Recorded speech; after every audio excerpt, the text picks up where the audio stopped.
Hello guys, my name is Colin and this is Colin Talks Crypto. It has been a minute since I've dropped a video, but I am back. And if you didn't know, you can find me on Twitter. Colin T Crypto is my username and I am very active on Twitter. But I want to drop this video and share with you a chart that actually my friend shared with me. And this is very fascinating. And I think you will find it very interesting as well.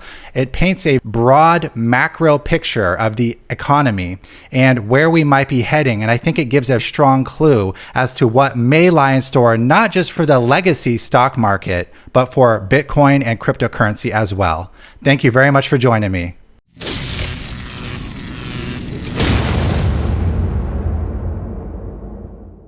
Hey guys, so like I said, my friend shared this chart with me and I think it is absolutely ingenious. I think it is one of those charts that you add to your arsenal of tools that you use when you are determining on a very long time frame. This is not for day trading. I'm not interested in day trading or even week to week trading. This is like, for example, on the chart right here, each of these candles is a month long. So that's the kind of time frame we're talking about. We're talking about trends that occur over many months.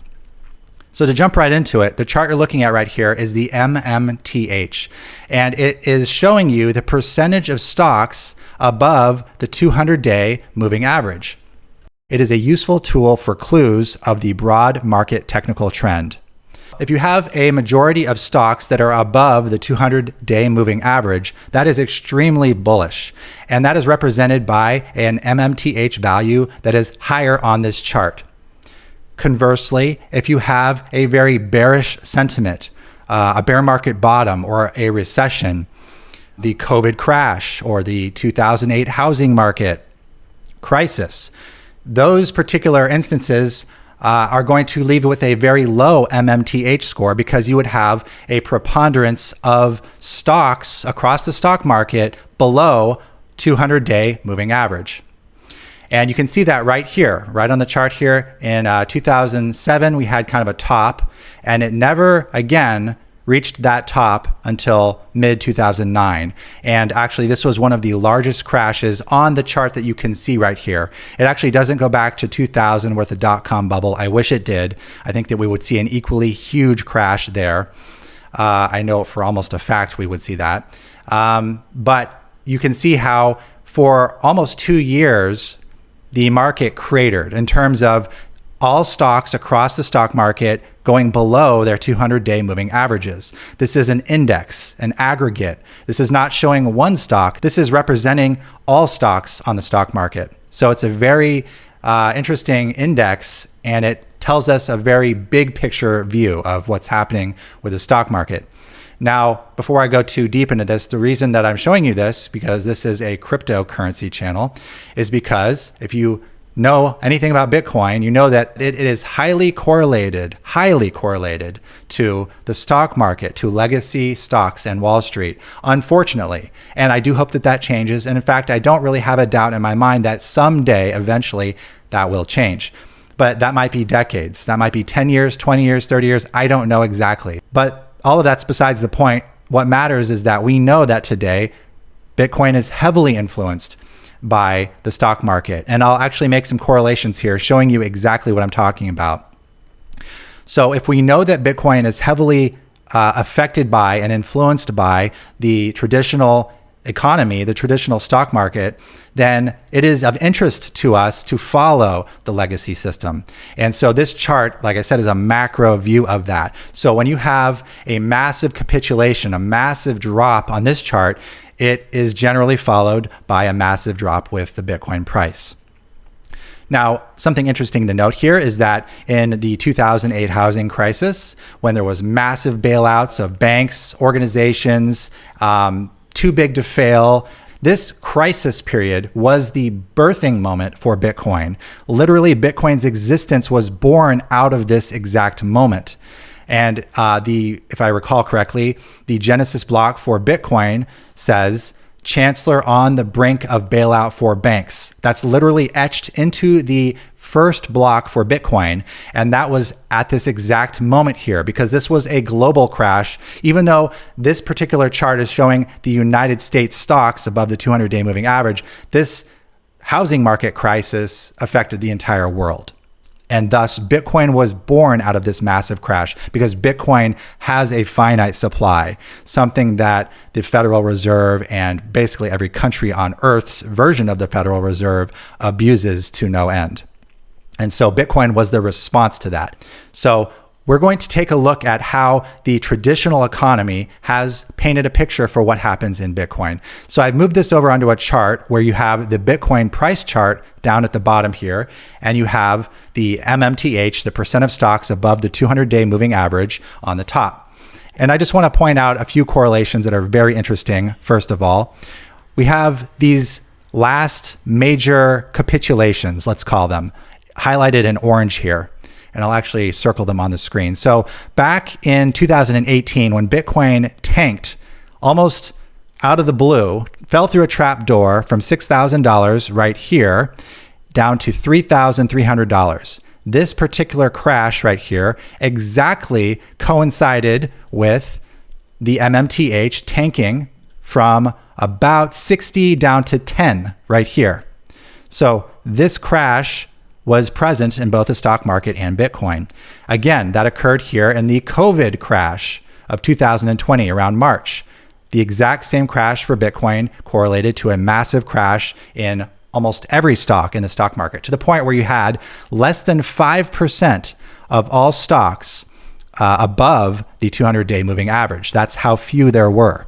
And lastly, in the more recent crash, this red candle right here, not one of the biggest crashes, but still it correlates to the Bitcoin crash from $30,000 to $20,000, or actually $17,000, from $30,000 to $17,000 for Bitcoin. So you can see, again, to the point that Bitcoin is highly correlated to the stock market. And it's really never been seen more than these last 4 or so years, really since 2018 or so is when it started being heavily correlated. So I think that that is unfortunately the way we're going to see it for the foreseeable future. Until that changes, we will expect it to behave the same. So that's just one thing I wanted to show you, that very interesting correlation between these particular massive capitulations and Bitcoin's price dropping. Now, I want to point out a few other interesting things. So where are we at right now? We're at 32 on the MMTH. And recently it hit a local bottom. Back when Bitcoin crashed to $17,000, the MMTH touched, I think this was 17. That's the local bottom. Now, this is going to bring me to my point of why I think that we may not be done bottoming out yet. In the legacy markets, I'm not sure how low Bitcoin will go, but I think we're going to see another capitulation. And I'll get into why here. Another thing I want to show you to make my point that I'm going to make in this video is the M1 money supply. And first, let's define this, and then we'll look at the chart. The M1 money supply is the money supply that is composed of currency, demand deposits, other liquid deposits, which includes savings deposits. M1 includes the most liquid portions of the money supply because it contains currency and assets that either are or can be quickly converted to cash. So the M1 is a very good representation of the liquid money supply. Now, what does that chart look like? And this is, again, going to go to my point of why I think that we might see further dropping in the legacy markets later this year. The graph has always gone up. The money supply of the United States of America has always gone up because, as you all know, the Fed cannot resist printing endless amounts of money. And guys, I have to make a little note here. So we're interested in this portion of the chart of the M1 money supply that I highlighted in red, that last 2-year portion. There's sort of a sneaky thing that was done here where the Fed, unsurprisingly, decided to redefine how the M1 money supply was calculated exactly at May 2020, right before all this stimulus money and all these bailouts and all these pandemic bills were passed. So there's a huge vertical bar, I've circled it in blue, which is purely a result of the redefinition of how the M1 money supply is defined. Really sneaky. You have to look into the footnotes to learn about this redefinition. Otherwise, it makes the chart look like it's going out of control. And my suspicion for why this was done, aside from what they claim, is that It hides the severity of the most recent uptick, the legitimate increase, that 4 trillion, where it goes from 16 trillion to $20 trillion, that red circled area. It sort of obfuscates the severity of that because the entire chart goes vertical. But that's due to a redefinition. It's almost like if you could cut out that vertical bar in blue and just look at that red portion tacked onto the prior chart, you would see how steep of an incline actually occurred. And that's the part that we're interested in. That was a $4 trillion increase in just 2 years. So I wanted to show you that because I want to make a point in this video that I do feel, for specific reasons tied into the MMTH, that we are likely to not be done with the recession that we are in, that the United States White House decided to redefine, which means nothing. Any intelligent investor knows that that is worth a pile of dog crap. You know, when the government decides to change the definition 1984 style, I don't think that anyone with 2 brain cells to click together is fooled by such a stupid sleight of hand as a change of definition. So the United States of America right now is absolutely in a recession, without doubt, 100%. Now, the question is how much damage is that going to cause? How low is it going to go? So now let's take a look at where we are right now. I pulled up the S&P 500 chart. How long have we been in a decline? Well, the peak was December 31st of 2021. So basically, the start of 2022 onward has been a bear market. How many months has that been so far? Well, we're in the month of August. That's 8 months. We've seen 8 months of bear market so far. This is just like a reality check. Now let's go back to the MMTH, because this represents all stocks, right? And what did we see in 2008? We saw an MMTH go from like a 90 at the top down to about 3. The COVID crash, we saw it go from about 60 or 70 down to 5 or so. And so if the low that we've seen right now in this local bottom, is that really the bottom? Based on what I just showed you with the M1 money supply, and we know that there's a delay between the time that money gets printed and the time that it affects real world inflation figures. Is 17 really the bottom? I don't think so. That's where I am betting. I'm betting that we have not seen the bottom of this particular chart. I'm betting that we have lower lows to go in traditional assets, legacy assets. And I'm betting that it's going to affect Bitcoin. Definitely. And we'll get into that in a second. So just ask yourself that. Do you think that we have seen the lowest we're going to go? We've already bottomed out. And yet, we've seen larger crashes with COVID. And sure, that's a black swan, absolutely. But we saw a larger crash by far with the 2008 housing crisis. And yeah, they all have their different flavor of crash. They're all a little different. But they're all a recession. They're all crashes. And yet, the largest M1 money supply inflation resulted in a 17 on the MMTH. I don't buy it. I don't think that that's the bottom. And I think that what's going to happen here is after this massive green monthly candle we just saw, this engulfing green monthly candle, which is absolutely bullish, no doubt about it, is a relief rally. It's going to take us up and it's going to round off and it's going to topple over and make a new low. That's my prediction. And it's happened before. Look in 2008. We had a score right here, a high of 79. This is 2007. And then we go about a year later and we're down to 14. Again, even lower than we are right now, or that we saw in our local low over here just a couple months ago, just last month. But was that over in 2008? Was that over? No, it rebounded. 2 monthly candles, 2 big green monthly candles. Not quite as juicy as the one we just saw, but yet 2 monthly consecutive candles all the way back up to 43. Looks pretty hopeful. I bet a lot of people got bullish, really bullish right around here and started piling back in to the stock market, only to let it drop for the next 5, 6, 7 months down to a low of 3. That means 3% of all stocks were still remaining above their 200 daily moving average. So it is possible to have a relief rally. Absolutely. Nothing generally just plummets directly in a linear line. We've already had little bounces, and they've been getting bigger as we've been going down. So the question is do you think that this is the bottom? My answer, as you know, is no. I do not think that this is the bottom. I do not think that this was a less bad recession than the 2008 housing crisis. Please make your own decision. Don't go by what I think is happening. I'm just telling you what I think here. So I think that this is going to round the top. We're going to see a smaller green monthly candle, and then maybe another tiny green monthly candle. And then we're going to start seeing red monthly candles, and it's going to go below this local bottom of 17. And I would not be surprised at all. In fact, I expect it to go below 10. And it wouldn't surprise me if it goes below 5. And that might be early next year. It might take a little while to get down there. But definitely, I expect it to go below 10. So now let's tie this into Bitcoin. What does this mean? You've been waiting patiently. I appreciate it. What does this mean for Bitcoin? Well, as we established, Bitcoin is heavily correlated to the stock market. So if this crash was also a crash for Bitcoin, and this huge red candle was also a crash for Bitcoin, and these green candles have also been very bullish with Bitcoin, like time coincident.